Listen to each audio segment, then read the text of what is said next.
پہلی چیز جس پر ہماری زندگی کی بنیاد صحیح بنے گی وہ ہے لا الہ الا اللہ، کہ ہم اپنے دل دماغ سے ہر چیز کا تعصب نکال دیں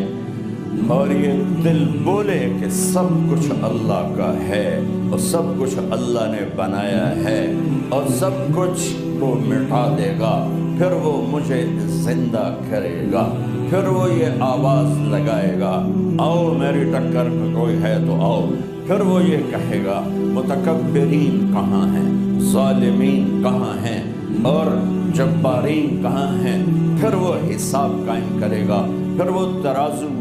لے کر آئے گا۔ وہ کیا ہے کہ لقد احصاهم وعدهم عدا وكلهم آتيه يوم القيامة فردا يوم نضع الموازين القسط ليوم القيامة فلا تظلم نفس شيئا وإن كان مثقال حبة من خردل أتينا بها وكفى بنا حاسبين۔ میرے بندو یہ نہ بھولنا کہ کوئی تمہیں دیکھ نہیں رہا، اس کی وہ آنکھ ہے جو سونے سے پاک ہے، اس کا وہ علم ہے جو خطا سے پاک ہے، اس کی وہ طاقت ہے جو زوال سے پاک ہے، اس کی وہ قدرت ہے جو کسی کے محتاج نہیں، اس کی وہ شہنشاہی ہے کہ کوئی اس کے سامنے کھڑا ہو نہیں سکتا۔ لا الہ الا اللہ چمی گویا مسلمانم بلرزم کہ دانم مشکلات لا الہ را۔ تو جب ہماری پہلوی اگر اپنی دنیا اور آخرت میں کامیاب ہونا ہے تو اس کا تعلق ڈالر سے نہیں، پاؤنڈ سے نہیں، ڈگری سے نہیں، وینکوور میں رہنے سے نہیں، اس کی پہلی بنیاد ہے لا الہ الا اللہ۔ اور میں آپ کو اپنے آپ کو مبارک دیتا ہوں کہ ہم لا الہ الا اللہ کے ماننے والے ہیں۔ کتنی بڑی نعمت ہے، اللہ نے ہمیں اپنا تعارف کروا دی، کتنی بڑی اس کی کرم نوازی ہے کہ اس زبان سے لا الہ الا اللہ نکلتا ہے، اور میرے نبی کا فرمان ہے جس کا ابتدا ہوگا لا الہ الا اللہ اور جس کی مرتے وقت آواز ہوگی لا الہ الا اللہ، وہ 1000 سال بھی زندہ رہے تو جنت میں جائیں گے۔ دوسری بنیاد جس پر ہماری زندگی کامیابی سے ہمکنار ہوگی اور ہمارا علم صحیح ہوگا وہ ہے محمد الرسول اللہ، محمد الرسول اللہ، جن کو اللہ نے اولین آخرین کا علم دیا۔ علم کی انتہا اللہ ہے، علم کی انتہا اللہ ہے، اور جس ہستی نے آنکھوں سے اللہ کو دیکھا ہو وہ کیا ہوں گی۔ مسجد نبوی میں کھڑے ہو کر دیکھو میں چھت کے آگے نہیں دیکھ رہا، پچھلے لوگوں کی صورتیں مجھے صحیح نظر نہیں آ رہی۔ میرے نبی پاک نماز پڑھا رہے تھے، مصلی پر کھڑے چلنا شروع کر دیا، نماز کے اندر چلتے آئے چلتے آئے چلتے آئے اور یہاں آ کے ٹھہر گئے، سامنے دیوار تھی اور نماز چل رہی ہے۔ تھوڑی دیر کے بعد پیچھے ہٹنا شروع ہوا، ہٹتے گئے ہٹتے گئے ہٹتے گئے یہاں تک کہ مصلی کے کنارے پر آ گئے۔ اب پہلی صف والوں نے تو دیکھا کہ اللہ کے نبی نے کیا کیا،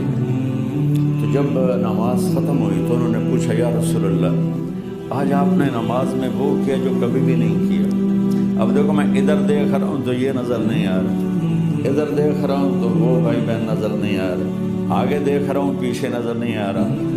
پیچھے دیکھ رہا ہوں تو یہ نظر نہیں آ رہا ہے۔ اور میرے نبی فرما رہے ہیں کہ میں نماز میں کھڑا تھا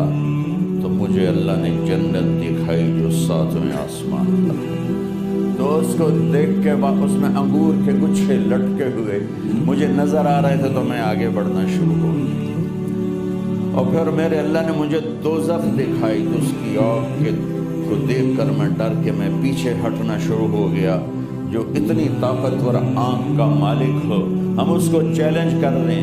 تو کتنے بڑی حماقت اور دھوکے کی بات ہو۔ اور پھر یہ تو بہت چھوٹا کام ہے، جنت کو دیکھنا، دوزخ کا دیکھنا۔ میرے نبی نے اپنے اللہ کو ان آنکھوں سے دیکھا، اللہ نے زمین سے اٹھایا۔ یہ جب جاتے ہیں خلا میں تو کتنا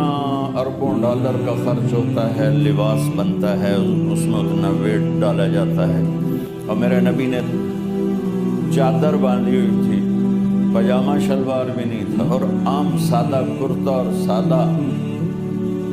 جوتے کے ساتھ جو اڑان اڑی ہے تو پہلا آسمان، آدم علیہ السلام ہار لے کر کھڑے تھے دوسرا آسمان یحییٰ زکریا عیسیٰ علیہ السلام ہار لے کر کھڑے تھے، تیسرا آسمان یوسف علیہ السلام کھڑے تھے، چوتھا آسمان یونس ادریس علیہ السلام کھڑے تھے اور پروٹوکول کے لیے، پانچواں آسمان ہارون علیہ السلام کھڑے تھے، چھٹا آسمان موسیٰ علیہ السلام کھڑے تھے، ساتواں آسمان ابراہیم علیہ السلام کھڑے تھے، آگے آخری اسٹیشن آ گیا سدرۃ المنتہا جسے کہتے ہیں، وہاں جبریل نے بھی آ کر آج کی لینگویج، جی حضور میرے کو ویزا کوئی نہیں، جیسے ہم یہاں ویزا ملتا ہے تو آتے ہیں نا، تو جبریل نے آج کی لینگویج، یا رسول اللہ آگے میرے پاس ویزا کوئی نہیں، میں اتنا، یہ دیکھو میرے ہاتھ کو، اتنا بھی اوپر گیا تو میں جل کے راکھ ہو جاؤں، اس سے آگے میں ایک قدم نہیں اٹھا سکتا۔ اور اللہ کے محبوب کو اللہ نے وہاں سے بھی اٹھایا، کیسے اٹھایا رب جانے تو محبوب جانے، اور پھر عرش کے دروازے کھلوائے، سبحان اللہ، پہلی ہستی ہے جس کے لیے آج عرش کے در کھل رہے، آپ نے عرش پہ قدم رکھا، عرش جھومنے لگا خوشی سے، جسے ہمارے پنجاب میں کہتے ہیں لڈیاں پاؤں لگ گئی، عرش لڈیاں ڈالنے لگ گیا کہ آج کون آ گیا، اور میرے رب نے سارے پردے ہٹا کر کہا السلام علیک ایھا النبی ورحمۃ اللہ وبرکاتہ، اے میرے محبوب آپ کا رب آپ کو سلام پیش کرتا ہے۔ یہ عزت کی انتہا ہے بھائی بہنوں، دنیا اور آخرت میں عزت کی زندگی گزارنی ہے تو اللہ کے واسطے کی محمد سے وفا تو نے تو ہم تیرے ہیں۔